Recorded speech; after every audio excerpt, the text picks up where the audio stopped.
All right, so when you're doing bushes and you need to go from this bush to this bush and you got a ton of extra lights, the best way is to just run it down, jump it across, and then get these little caps.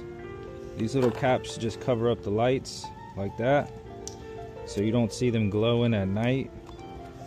And then after that, you just bury the wire with the rocks or the mulch, and you can just keep going and hit all your bushes all the way down. So that's the best way to do it. You can get these little caps on Amazon, and yeah, link in the comments for you.